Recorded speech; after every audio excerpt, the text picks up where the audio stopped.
자, 이제, 저당권 등기 427페이지입니다. 저당권 등기에 대해서는 이제 사실 뭐 내용이, 우리 교재 보통, 또 그렇고, 일반 교재에서 좀 내용이 좀 어려운 것도 꽤 있습니다. 다만 이제, 중요한 거는, 저희가 이제 우리가, 지금 우리 시험에서 필요한 것들은 그다지 이렇게 어렵게 내지는 않고요. 약간의 이제 예규라든지 그런 것들 참고해서 좀 약간 아마 그나마도 좀 깨끗하게 좀 문제를 내지 않나 싶습니다. 그래서 여기 있는 걸 뭐 다 자기가 소화한다 그런 개념보다는 필요한 포인트 위주로 공부하시고 객관식 공부하시는 분들은 이제 그렇게 준비하시면 충분합니다. 예. 자, 먼저 저당권 등기입니다. 지금 저당권에 대해서는 이제 등기에서 필요한 것들 좀 보시는데, 담보물권이고, 우선권이 있고, 그래서, 그 셋째 줄에 따라서, 지금 지분, 일부 지분, 권리 전부 일부에 대해서, 저당권 등기할 수 있고요. 다만 이제, 부동산 일부에 대해서는, 등기가 안 되겠죠. 농지 저당권 등기 할 수 있습니다. 뭐, 어떤 저당권 등기 할 때 허가서가 필요한 건 아닙니다. 그리고, 지상권 전세권에도 저당권 목적으로 될 수 있다는 것들, 보시고, 주로 이제 전세권에 대해서, 전세권자가 이제 돈이 필요해서 담보할 때, 그 전세권에 대해서, 저당권 설정 등기를 보통 합니다. 그죠? 그리고, 물론 이때, 우리가, 저당권 설정하는 사람으로서는 이제 누가죠? 전세권자가 되겠죠. 그리고 당연히 뭐 저당권자 동의 없이는 우리가 저당권의 목적에 대한 전세권을 소멸시킬 수 없는 것은 뭐 당연한 얘기고요. 이러한 저당권 설정은 이제 우리가 약정 저당권이 되겠고요. 뭐 박스 안에 그 외에도 민법상 토지 임대인이 변제기를 경과한 후 최후 2년 동안 안에 2년에 차임을 이제 받을 곳이 있을 때 그럴 때 임차인 소유 건물을 압류를 하고 했을 때는 그런 법정 저당권 조문도 있습니다. 그리고 또 우리가 민법 666조에 도급 배울 때 배웠지만 수급인에게 인정되는 그런 공사 수급인에게 인정되는 저당권 설정 행사에 대한 저당권도 있고요. 뭐 나오는 것들이 아닙니다. 그다음에 이제 우리가 신청서의 정보는 채권액 이 중요하죠. 그래서 주로 채권액이 중요하고요. 넘어가서 그 다음에 지금 자 428페이지입니다. 외화 채권 같은 경우에는 이제 채권을 외화 뭐 달러라든지 엔화 이렇게 표시를 할 수 있어요. 할 수 있고 다만 이제 세금을 갖다가 보통 1000분의 1을 내는데 비유세로서 등록 면허세에 대해서는 등기 신청 당시에 공정 환율이라는 것이 있거든요. 그래서 그걸로 하게 됩니다. 따라서 그 둘 사이에 채권 외에 환율이 변경될 때까지 변경 환율에 의한다. 이런 것들에 대한 약정은 등기 사항은 아닙니다. 그리고 이제 보통 이제 저당권은 소유권에 대해서 보통 설정하게 되는데 만약에 소유권 이해 권리 예컨대 전세권 같은 것을 할 때는 그 권리가 전세권인지 쓰게끔 되어 있습니다. 그 다음에 채무자의 표시를 쓰게 되어 있죠. 반드시. 물론 이제 보통 이제 채무자하고 설정자가 같지만 채무자 표시를 한다는 것들을 알 수 있습니다. 그러니까 이제 우리가 보통 이제 A라는 사람이 보통 소유자가 돼서 그죠? B가 저당권자가 되겠죠. 물론 이 기초는 사실은 이 둘 사이에 뭐 금전에 대한 소비 대차가 이렇게 있겠죠. 그래서 얘가 얘한테 민법상 채권자로서 1억을 빌려주고요. 1억을 빌려주고 얘는 채무자가 되겠죠. 그리고 A는 자기 소유에 있는 부동산을 설정을 해주는 것이죠. 따라서 이 설정자하고 뭐죠? 저당권자가 공동 신청하는 등기죠. 그래서 이 사람은 저당권 설정자. 이제 이때 인감증명서하고 권리증 같은 걸 첨부하게 되고요. 그래서 저당권자는 이제 이렇게 등기를 하게 되지 않습니까? 다만 이때 우리가 이때 이 사람은 설정자이면서 채무자를 이때도 등기 신청서에는 채무자의 표시를 하게 되어 있어요. 물론 이게 설정자하고 채무자가 다른 경우도 있죠. 그런데 지금 B가 얘한테 돈을 줬어요. 돈을 주면서 이 채무자인데 실제는 뭐죠? A1 자기 부인 아파트, 배우자의 아파트를 갖다가 설정하는 경우도 있죠. 이때는 우리가 일종의 물상보증이 되는 거 아니겠습니까? 물상보증인이. 그래서 채무자가 자기 다른 사람의 그죠? 소유의 물건을 담보로 제공한 것인데 우리가 등기법상은요 일단 이 둘 사이에 여기 따라서 이 설정 계약은 저당권자하고 여기 배우자 처하고 이 사람이 설정자가 되고 얘는 채무자가 됩니다. 그런 얘기예요. 그래서 그러면 이때 저당권 설정 계약서 여기에는 설정자 누구예요? 설정자 A1 쳐왔죠. 그다음에 저당권자 B 그리고 채무자 A 이렇게 되겠죠. 다만 이제 이때는 사실은 계약은 이 둘 사이에 하는 것이니까 도장은 A1, B만 찍고 이 사람은 도장을 찍는 것은 아닙니다. 그죠? 그런 것들. 그래서 채무자를 등기부에 또 채무자가 누군지 올라갑니다. 그 밖에 이제 임의적으로선 변제기 이자 같은 거, 지급시기, 원본, 이자의 지급 장소, 또 채무 불이행했을 때 손해배상 약정 같은 거, 또 민법 358조에 그죠? 부합물 종물에 대한 것들, 배제 약정 같은 것들, 조건 등을 기재할 수 있습니다. 자, 저당권의 객체는 보통 소유권을 그죠? 소유권을 보통 하는 경우가 있겠고, 그래서 일단 1항에 보시면 민법상 인정되는 저당권의 객체는 소유권 외에 지상권과 전세권도 됩니다. 그래서 또 그리고 이제 수개 부동산 여러 건의 물건을 줄 수도 있고요. 또 그런 경우는 이제 여러 개 공동 저당권에 기재될 수 있고요. 또 한 개 물건에 대해서 전부 일부 지분도 될 수 있습니다. 그래서 뭐 2분의 1 지분에 대해서 할 수도 있고 또 4분의 1 지분도 할 수 있죠. 그렇지만 이제 특정 일부에 대해서는 할 수 없다. 그건 일무유권주의상 원칙이 되겠습니다. 그 다음에 이제 지상권. 자, 지상권자라든지 예컨대 뭐 수목원을 가지고 있는 사람이 돈이 필요해서 대출받기 위해서 그 지상권을 목적으로 해서 우리가 그 지상권 등기 할 수도 있고요. 또 전세권자도 할 수 있죠. 그래서 우리가 부동산에 대해서 지상권자나 전세권이라는 권리도 저당권의 객체가 될 수 있습니다. 따라서 그러면 동일한 전세권의 목적으로 하는 여러 개의 저당권 설정 등기를 할 수 있는데 이것이 그런데 채권 최고액의 합계액이 그 저당권 전세권자의 전세금을 초과할 수도 있어요. 예를 들면 5천만 원 전세를 가진 사람이 우리가 3,500만 원에 대해서 1순위가 들어왔습니다. 그 나중에 2순위로 2천만 원에 대해서 또 추가로 후순위 등기할 수 있다. 그래서 그러면 이제 5,500만 원이 되지만 그 채권 최고액은 더 많을 수도 있습니다.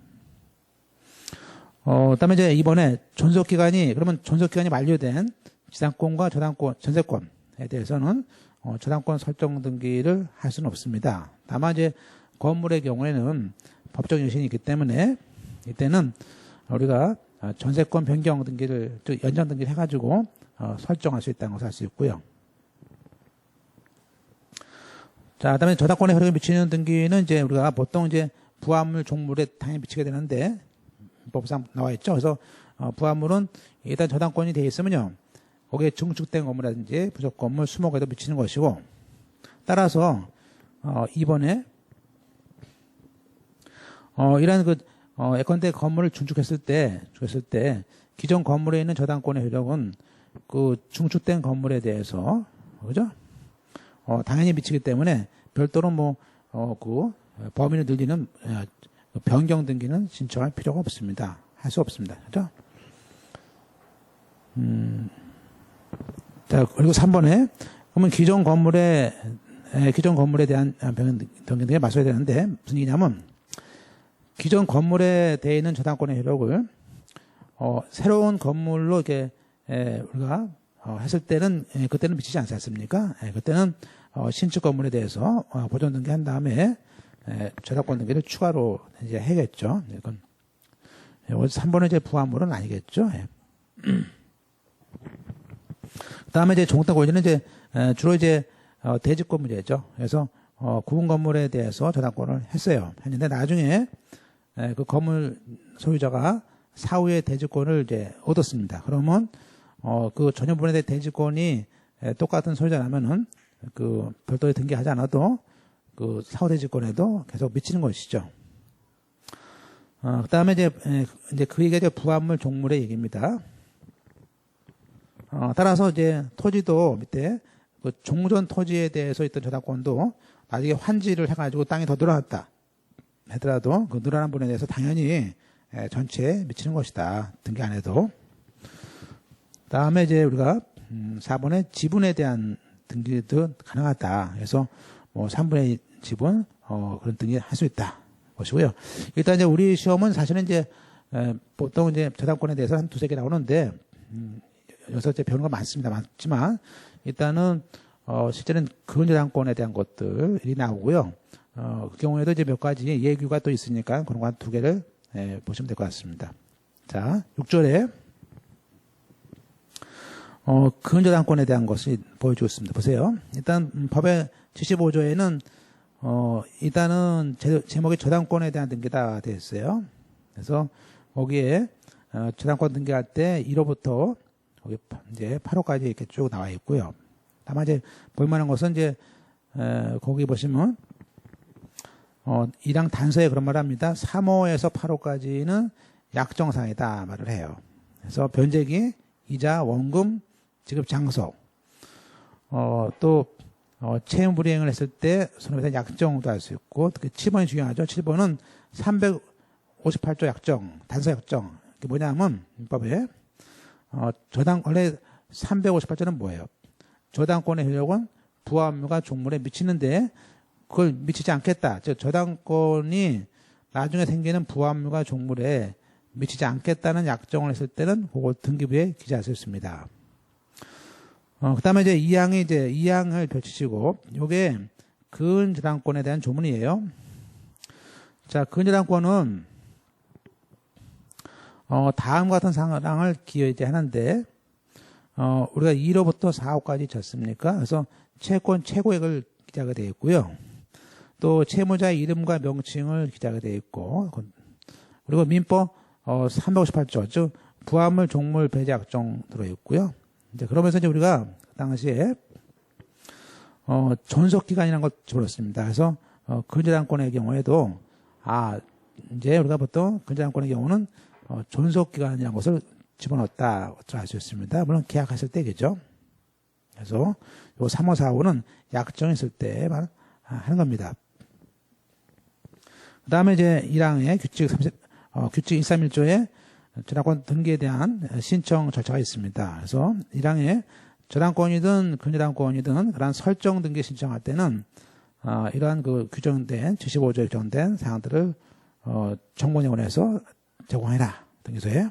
그리고 2항에 저당권 등기할 때 그 권리 목적이 소유권이 올릴 때, 특히 지상권 전세권일 때겠죠. 네, 그럴 때는 그 권리 표시, 그렇죠? 어떤 저당권인지, 어떤 전세권인지, 어떤 지상권인지를 제공해야 됩니다. 3항에 또 일정한 금액을 목적으로 하지 않는 것도 그런 담보에 대한 저당권 등이 되는데, 그때는 채권의 평가액 얼마인지를 제공해라. 돼 있죠? 또 나가서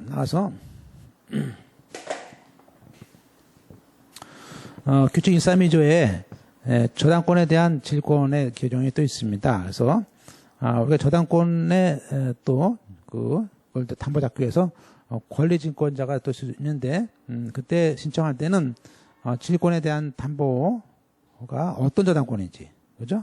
를 써서 규제를 하게 되어 있고요. 특히 이제 2항에 우리가 저당권에 대해서 채권 담보란 건 등기도 할 수 있는데 이때 그 담보되는 채권이 그죠? 또 담보권을 목적에 된 채권을 그 채권 담보하는 저당권이 뭔지 또 소개가 되어 있습니다. 자, 그래서 우리가 기본적으로 이제 설정 등기부터 이제 쭉 보게 됩니다. 자, 설정 등기는 일단은 뭐 개념에서 보시면 근저당권은 어떤 계속적 거래 관계에서 발생하는 것이고 또 채권도 다수가 될 수 있지 않습니까? 여러 개의 불특정 채권은 일정한 장래 결산기 범위 안에서 그 일정한 한도 안에서 채권은 다 그죠? 보통 담보하겠다 그런 얘기고요. 따라서 근저당권은요.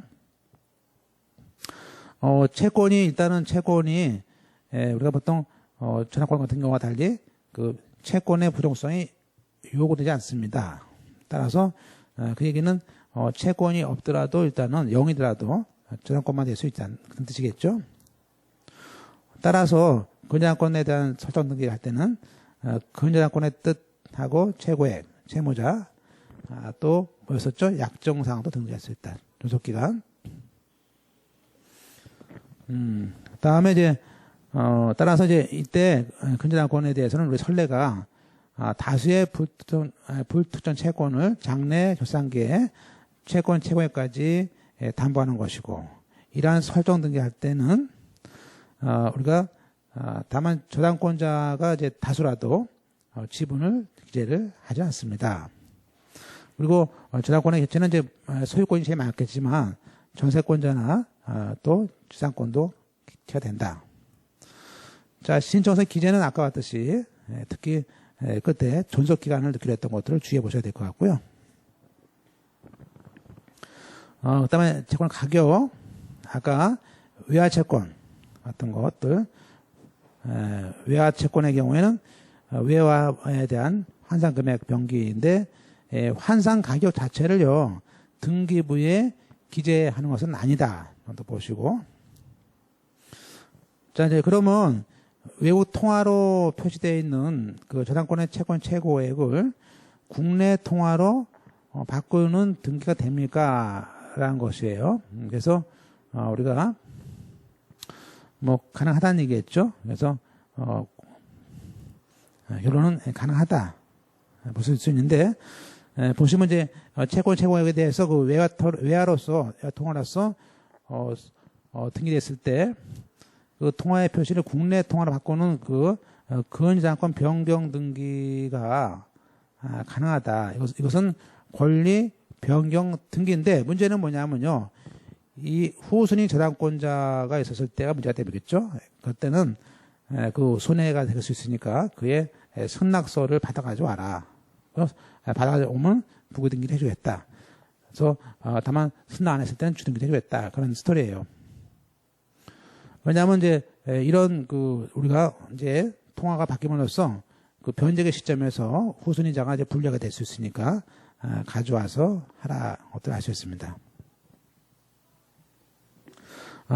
이제 또 중요한 거 3번 채권 최고액이 우리가 채권 최고액은 반드시 단일하게 써라. 예컨대 지금 채권자가 채권자가 B2 이렇게 두 명이라도 여러 명이라고 해가지고 채권 최고액을 사람별로 나눌 수는 없다. 그죠? 그래서 거기에 채권 최고액을 채무자 갑에 대해서는 1억, 을에는 2억 이런 식으로 나눌 수는 없다. 그래서 채권 최고액을 단일하게 기재하라 것들이 있고요.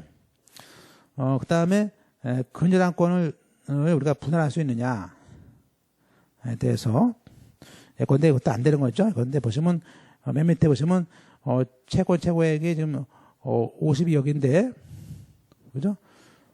여기인데 이것은 100개, 건물이 100개다. 그래서 100개의 공동담보를 설정했습니다. 그러면 건물별로 5,200만 원씩 이렇게 해서 그러한 등기는 인정할 수 없다. 알 수 있고요.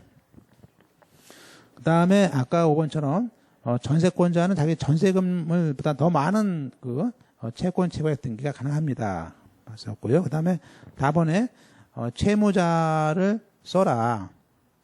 만약에 채무자가 수인이더라도 그냥 써야 되는데 문제는 뭐냐면 채무자가 연대 채무자고 하더라도 등기부에 쓸 때는 그냥 채무자라고 쓰는 거다라는 것을 알 수 있어요.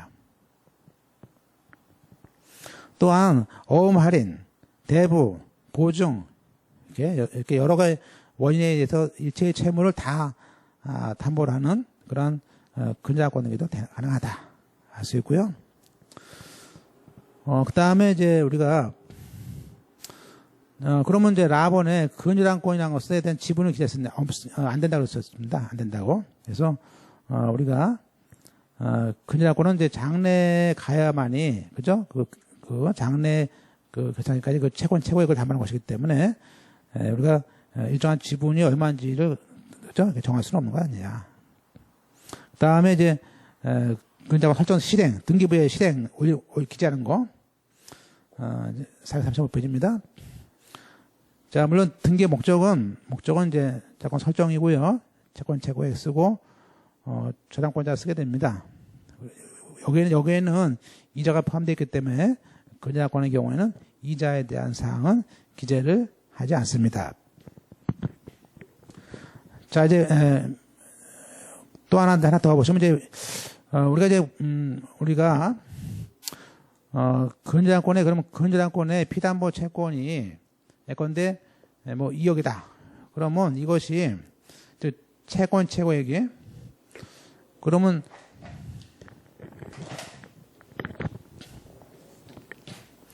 우리가 채권 최고액이 그죠? 최고액이 2억이다.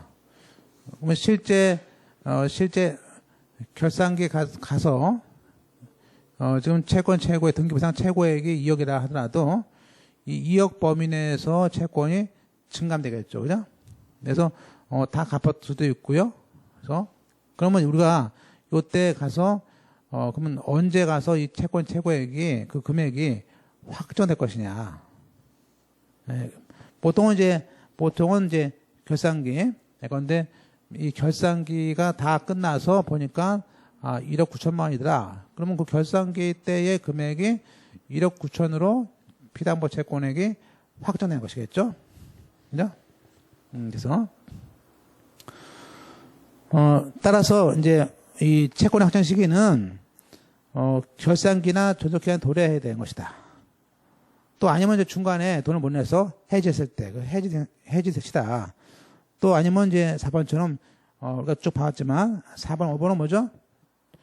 임의요명 같은 거 했을 때, 즉 저당권자가 경매했을 때다. 그래서 경매 신청 시에 확정이 되는 것이죠. 예. 나가서 5번에 그러면 만약에 후순위자가 경매 신청했을 때는 그 선순위자의 경매는 매수인이 대금 납부할 때 가서야 확정이 되는 것이죠. 그래서 우리가 많이 나오는 것들. 그래서 우리가 보시면요, A1이라는 저당권자가 있고 A2가 있어요. 그러면 우리가 순위가 A2라는 사람의 지금 좀 A1은 2억입니다. 2억 최고액이.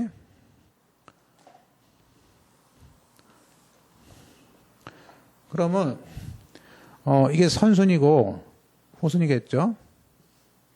그러면 이게 등기부상 채권이 2억인데 이 BA2라는 사람이 A2가 경매 신청할 때 A2는 1억이었어요. 그러면 이 사람은 1억으로 확정이 됩니다. 즉 경매 신청한 사람은 경매 신청 시에 곧 그 피담보 채권이 확정되는 거예요. 그러나 경매 신청인이 아닌 요 선순위 얘는 언제? 나중에 경락 대금이 내야만이 그때 가서 저당권은 소멸하지 않습니까? 마소하죠. 따라서 그때는 경락 대금 시까지는 살아있다고 보는 거예요. 그래서 이때까지 금액이 나중에 이 당시에 A1이 경매 신청할 때는 경매 신청 시에는 그죠? 그때는 얘가 경매 신청할 때는 얘가 A1이 선순위가 1억이었었는데 나중에 경락 대금할 때는 그죠? 2억으로 될 수도 있어요. 그죠? 이렇게 증가할 수 있죠. 그래서 기준은 요 다른 경매 신청이 아닌 담보권자의 그 피담보채권 확정 시기는 대금 지급 시다. 그거 얘기해요. 그래서 거기 판례해 보시고요. 자, 이제 우리가 뭐 중요한 거. 자, 저작권 설정 등기는 이제 그 정도만 보시면 될 것 같고요. 자, 문제는 뭐냐면, 이런 근저당권이, 그죠? 아직 확정되지 않았기 때문에, 그렇지 않습니까? 등기부상의 2억이지만, 이게, 그 기한 도래까지는 확정이 얼마인지 모르기 때문에, 그러한 저당권을 이전할 수 있을까? 이제 그런 얘기죠. 근데, 일단 우리는 그 기준이 보세요. 기준이, 우리가 저당권의 이전 등기는 가능하다. 한데, 비담보 채권이 확정되기 전에 하느냐, 확정되기 후에 하느냐의 문제예요. 따라서, 일단, 우리가 이런 A와 B 사이에 있는 그 저당권 설정 계약이 있어요. 그러면 그 계약을,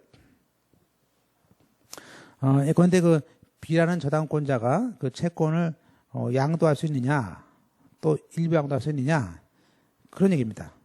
그럼 우리가 이때 그 피담보 채권이 확정되기 전에 양도했을 때는 그것은 우리가 아직 금액이 얼마인지 모르니까 그것은 일종의 그 계약상의 지위, 저당권 설정이라는 계약상의 지위를 양도하는 것이 되고요. 그리고 만약에 확정 후에는요, 오른쪽에는 그때는 아까처럼 2억이지만 2억 9천 이런 식으로 확정 채권이 얼마인지 알 수 있지 않습니까? 그래서 그때는 확정 채권을 양도할 수 있다. 마찬가지로 오른쪽에 이대 양도뿐만 아니라 대변제도 가능하다. 얼마인지 알 수 있으니까. 따라서 우리가 확정되기 전에의 이전의 방식은 왼쪽 칸에 그건 계약 양도, 또 계약의 일부 양도, 또 새롭게 누가 들어갔을 땐 계약의 일부 가입될 수 있어요. 자, 그러면 자, 내용을 보시면 이제 확정 전입니다. 만약에 계약상의 지위, 즉 B가 채권자인 그 B가 그걸 C한테 이 저당권자의 지위를 양도하고 싶어요. 그러면 양도할 때 그때 A라는 설정자라든지 그 물상보증인이더라도 그 사람의 선납서는 필요 없다. 즉 우리가 저당권 같은 물권에 이전할 때는 별도의 선납은 필요 없는 거다. 그러면 만약에 2번처럼 그러면 비담보 채권이 확정되기 전에 양도가 아니고 확정되기 전에 그 채권 양도를 하거나 대변제를 했을 때 그거를 이유로 등기는 할 수 없다. 왜냐하면 확정되기 전에는요 얼마가 될지 채권 양도나 채권의 대변제를 말할 수가 없어요. 그죠? 그래서 얼마인지 모르니까 그래서 확정되기 전에는 안 되고 확정된 후에만 오른쪽처럼 할 수 있다는 거예요. 물론 이러한 이전 등기는 종돈 B라는 저당권자에 대해서 부기 등기로 C가 올라가는 겁니다. 그리고 이제 이때 그 계약 양도라든지 이런 경우에는 우리가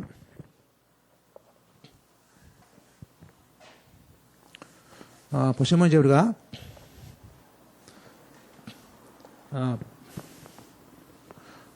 보세요. 우리가 이제 첫 번째 확정 전에는 그러면 어떤 계약서가 필요하고 확정 후에는 어떤 계약서가 필요하냐 이제 그런 문제예요. 그죠?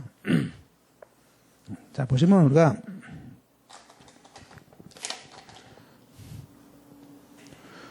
지금 이제 우리가 이 피담보 채권이 확정이 아마도 결산기가 도래되지 않습니까? 그러면 결산기 도래하기 전에 그런데 A에서 이 A의 B라는 그 저당권자가 이 채권을 예컨대 양도할 수 있잖아요. 그죠? 양도를. C한테. 그러면 이게 부기등기로 이렇게, 그죠? C가 부기등기를 양도할 수 있죠. 다만, 그때는, 보세요. 이때는 예컨대, 한마디로 뭐죠? A, B 간에, 계약상의 지위, 저당권 설정이 나는 계약상의 지위를, 이제 C가 이렇게 이전을 받는 거예요. 자, 그러니까 이제 이것은 A와 B와 C 간에 3명 계약으로 하는 겁니다. 그죠? 그래서 이때는 A나 B나 C가 전부 다 사인을 해야 돼요. 그때 보통 이제 계약은 근저당권, 실무상 근저당권 이전 계약서를 쓰게 되어 있죠. 그래서 이걸 가지고 등기하신 것이죠. 따라서 이때는 사실은 뭐죠? 양도인이 A고요. 양도인, 양수인 누굴까요? 양도인은 이제 B겠죠. 저당권자 B. 양수인은 C. 네, 그리고 채무자 이렇게 A 이렇게 돼서 양도인, 양수인, 채무자가 3면으로 한다. 계약서는 근저당권 이전 계약서다. 자, 그런데 이제 이번에는 A와 B 간에 다시겠죠? 확정됐습니다. 확정. 얼마인지 알아서, 그죠? 그러면 이 X가 했을 때 이때는 양도할 수도 있고요. 얼마든지. 이때는 이때는 계약이 아니고 이 확정된 채권, 즉 채권 양도겠죠. 채권을 양도할 수도 있고 또 일부 양도할 수도 있고요. 또 여기 C라는 사람이 대변제할 수도 있고요. 그러면 변제하면요, 그죠? 이 C가 대변제했을 때는 그 권리를 그냥 받는 것이고 이전받고.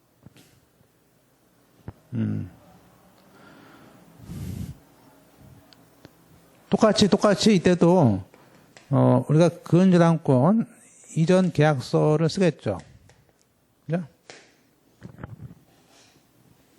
그때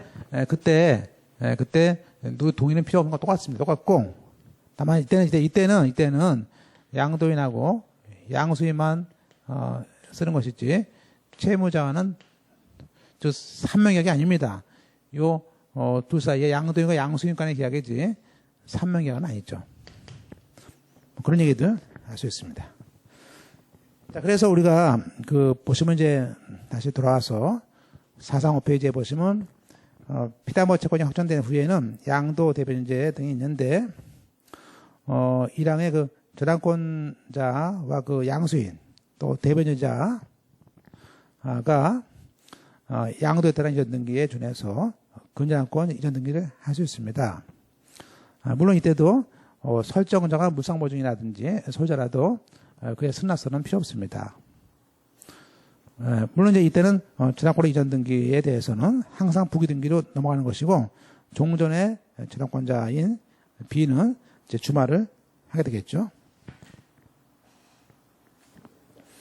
따라서 이제 그 얘기를 우리가 하고 있는 것이죠. 그래서 보듯이 일본의 한 페이지에 436페이지에 있는 근저당권의 피담보 채권 확정 전에 했을 때 얘기고, 2번은 확정된 후죠.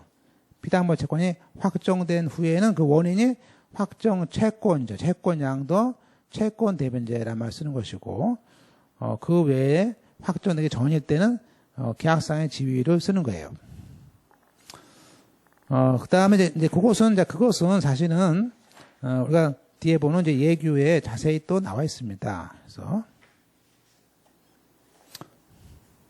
다음에 쭉 가서 그래서 동그라미 이번에 확정되기 전후에는 확정 채권 양도나 대변제를 쓴다. 그죠? 그 다음에 보실 거예요. 또 넘어가서 이번에는 그러면 동그라미 2번에 보세요. 2번에 437페이지입니다. 한번 나왔던 문제이기도 합니다. 그러면 그 저작권부 채권이 그 채권을 누군가가 압류했을 때 됩니까? 이제 그런 얘기.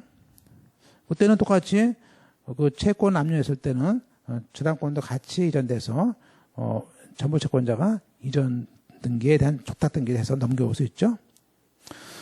자, 기출문제인데, 이제 기출문제 대변제인데, 지금 요 사건은 뭐냐면, 보세요. 9회 때 문제죠. 그 갑소유 부동산에 대해서, 지금 갑소유권대 이제 갑 단독 소유인데, 거기 설정이 들어와 있습니다. 그런데 만약에 한마디로 단독 소유에 지금 담보권이 돼 있는 이 집을 을과 병이 샀습니다. 그럴 수 있죠? 그러면 이제 우리가 단독 소유가 돼 있는데 그것을 뭐 부부가 하세요. 부부가. 그죠? 그럴 때 어떡합니까? 이제 그런 얘기죠. 그러면 이제 문제는 뭐냐면요. 보시면, 지금 갑에 대한 소유권을 을병이 샀다 이거예요. 그러면 이제 갑에 있는 저당권을 을병이 이제 부담을 안고 채권을 이제 살 수가 있겠죠. 보세요. 지금 이제 갑이라는 사람이 있어요.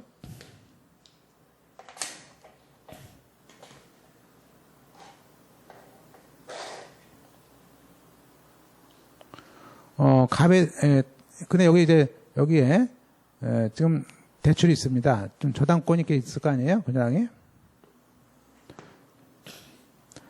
그럼 이제 소유자. 문제는 뭐냐면 이게 갑의 소유의 등기가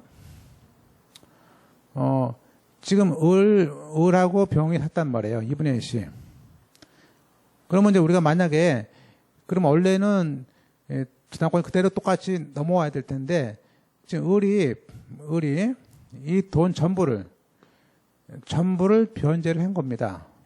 그러면 원래 을은 자기 지분에 있는 원래 보세요. 저당권은 이렇게 똑같이 따라오고 있죠. 원래 따라와야 되는데 을도 따라와 있고 병도 따라와 있을 텐데 을이 갚았으니까 자기 지분에 있는 것은 그죠? 이렇게 옮겨올 필요 없고요. 다만 병의 것만 이렇게 옮겨오겠죠, 그죠? 그 얘기예요. 그래서 보시면 갑소유에 대해서 설정된 다음에 을과 병이 각각 2분의 1씩 샀어요. 그런데 그중에 을이 만약에 그 이제 1억이다. 그러면요.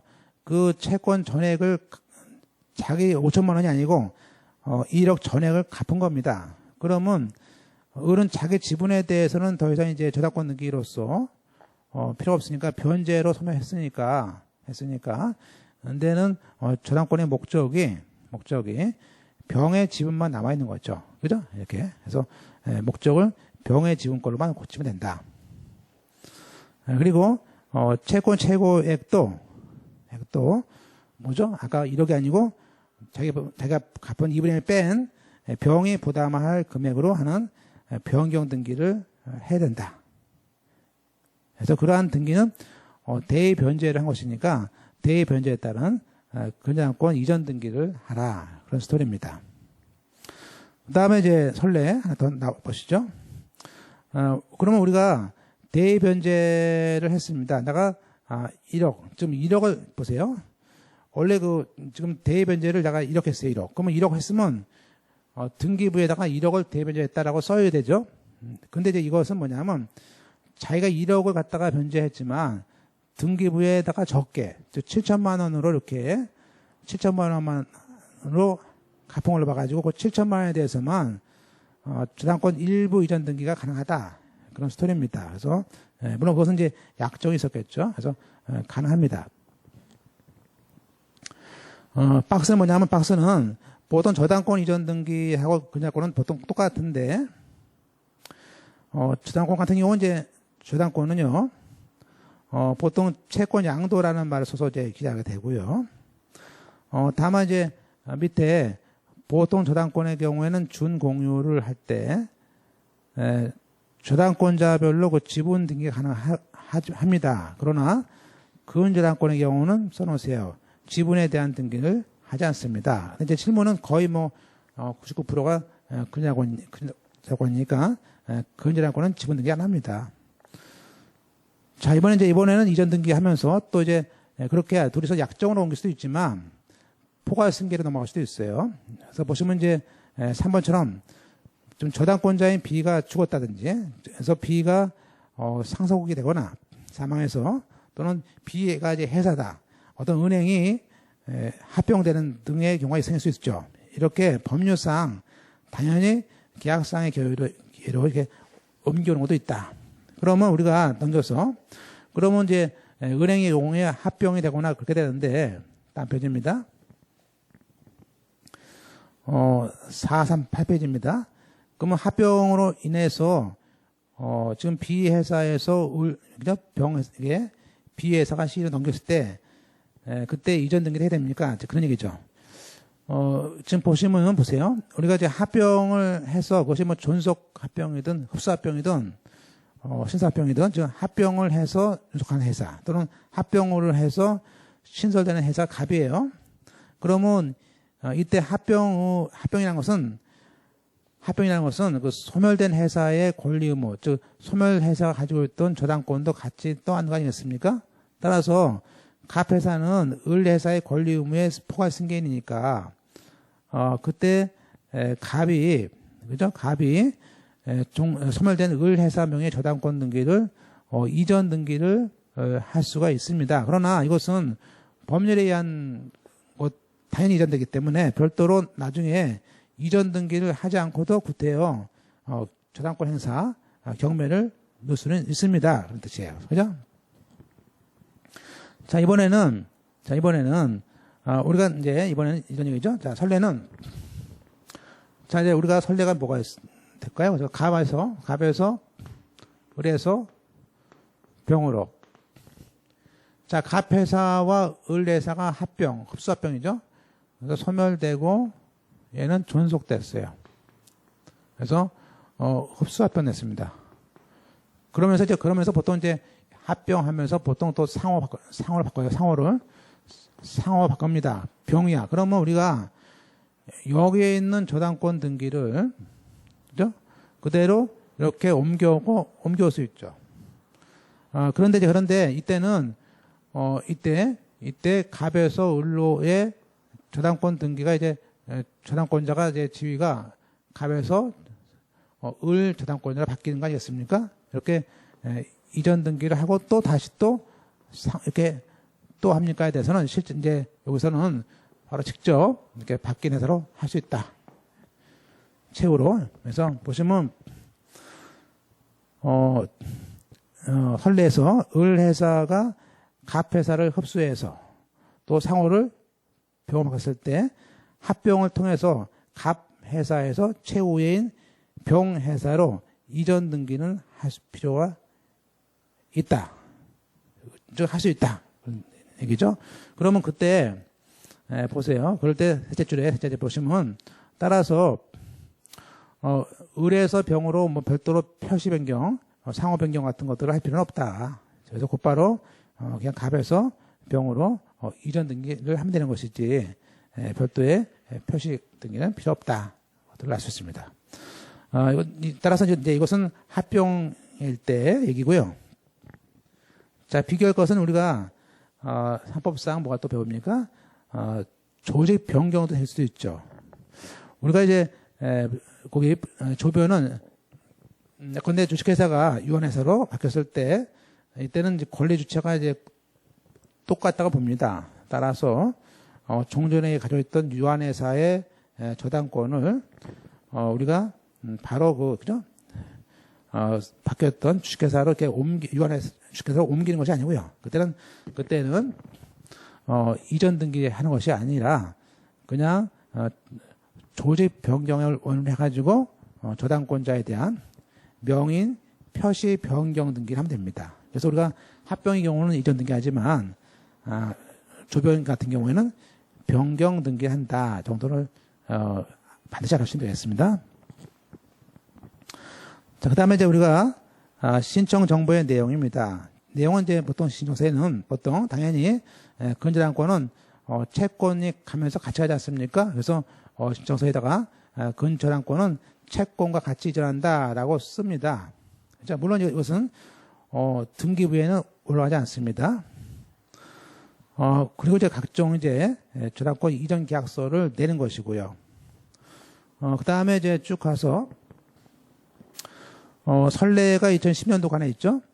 그럼 우리가 아까 봤듯이 자 오른쪽입니다. 439회 중간에 저당권 이전 등기할 때 그 계약서 원인 서면에 채무자의 도장이 찍었을 때입니까에 대해서는요. 일단은 1번처럼 그 저당권의 피담보 채권이 확정되기 전에 아까 얘기했습니다.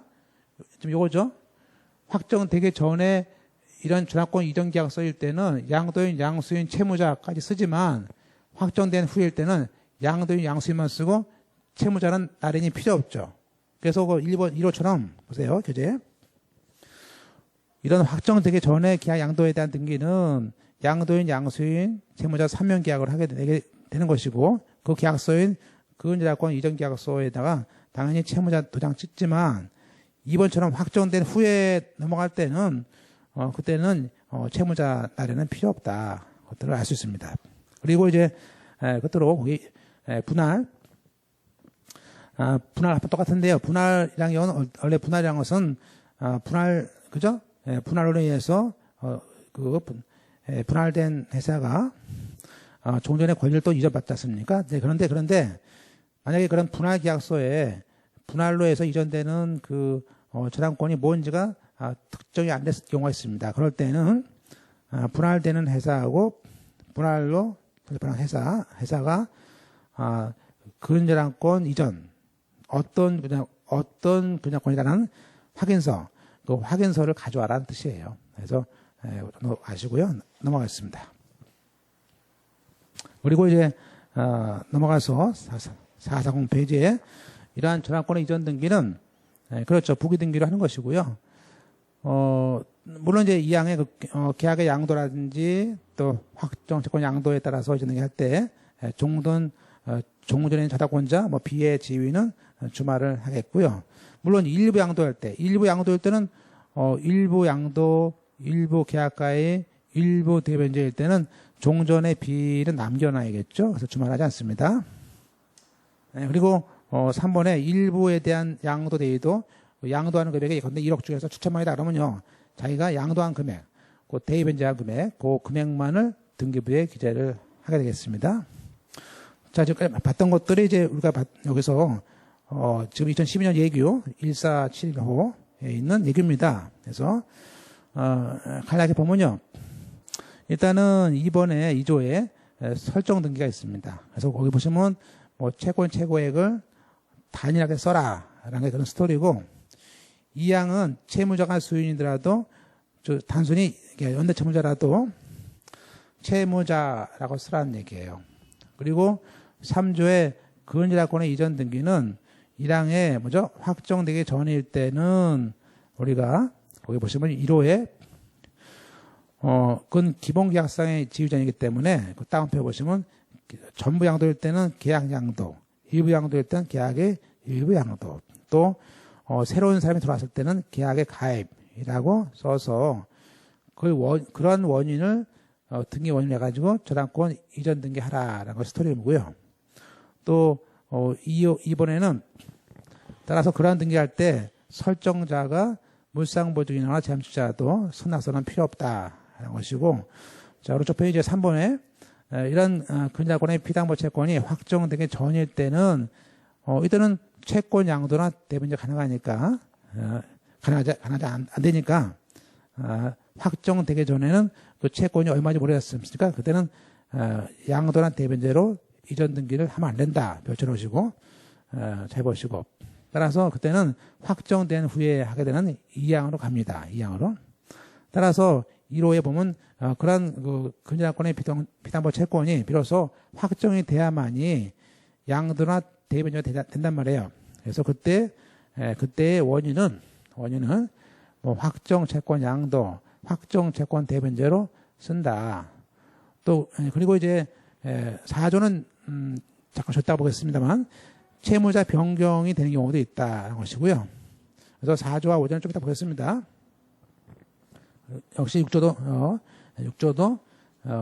뒤에 보겠습니다. 그래서 좀 쉬었다가 우리가 지금 다음 페이지에 42페이지에 있는 저당권 변경 등기하고 그다음에 말소 등기를 보면 이쪽을 마치겠습니다. 예, 좀 쉬겠습니다.